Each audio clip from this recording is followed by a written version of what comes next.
പൊതുവെ ഞാൻ പരീക്ഷയ്ക്ക് പോകാറുള്ള സമയത്തൊക്കെ ഒരു കഥാപാത്രം ഉണ്ട് എൻ്റെ ക്ലാസ്സിൽ. പരീക്ഷയ്ക്ക് പോകുന്ന സമയത്തേക്ക് ഞാൻ വരാം കേട്ടോ. ഈ പുള്ളിക്കാരി എന്ന് പറഞ്ഞു കഴിഞ്ഞാൽ ബാക്കി ആൾക്കാരെ അവർ പോലും അറിയാണ്ട് അവർക്കൊന്നും അറിയാത്താക്കുന്നൊരു അവസ്ഥയുണ്ടല്ലോ, ആ സെറ്റപ്പാണ്. അപ്പം കഴിഞ്ഞ പരീക്ഷയ്ക്ക് ഞാൻ പഠിച്ച അവസ്ഥ നിങ്ങളും കണ്ടതല്ലേ. തലേ ദിവസം ഉറക്കം കളഞ്ഞിരുന്ന് എന്തോ നോക്കി പരീക്ഷ എഴുതാൻ പോയി, എന്തോ ഭാഗ്യത്തിന് ടീച്ചറിൻ്റെ കരി കൊണ്ട് പാസ്സായി.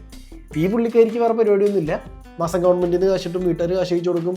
ഫുൾ സെറ്റിൽ ഇരുന്ന് പഠിച്ചാൽ മാത്രം മതി. ഇരുന്ന് പഠിക്കണമുണ്ട് കട്ടയ്ക്ക്.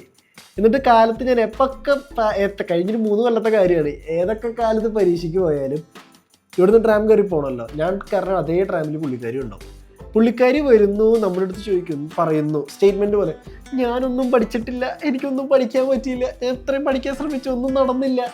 എന്നിട്ട് നമ്മളെടുത്ത് കുത്തി കുത്തി ചോദ്യങ്ങളോ. അപ്പം നമ്മൾ അവസാനം നമ്മളും പഠിച്ചത് പോയി, ഒക്കെ പോയി ആ ഒരു അവസ്ഥയാണ്. എന്നിട്ട് ഇവിടെയല്ല എൻ്റെ ഹൈലൈറ്റ് പാർട്ട്. അപ്പോൾ നമുക്കൊരു ചെറിയ വിഷമം തോന്നും പുള്ളിക്കാരിയോട്, പാവം ഒന്നും പഠിച്ചില്ല. അത് കഴിഞ്ഞ് കഴിഞ്ഞിട്ട് പരീക്ഷ എഴുതി തുടങ്ങുമ്പോൾ ഓറൽ ആണെങ്കിൽ ഓ മൈ ഗോഡ്